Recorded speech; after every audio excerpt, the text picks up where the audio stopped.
How to delete card off Lyft.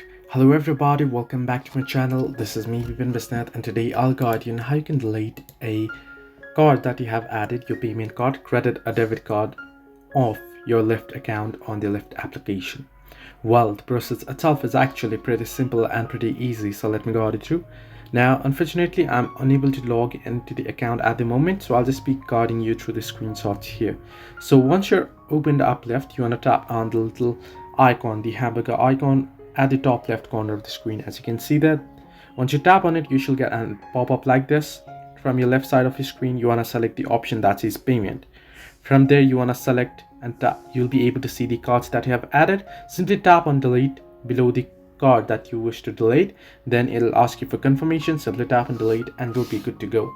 So this is how you can easily delete card off Lyft. Hope this helped you. Do like and subscribe, and do not forget to leave a comment down below if you have any further issues.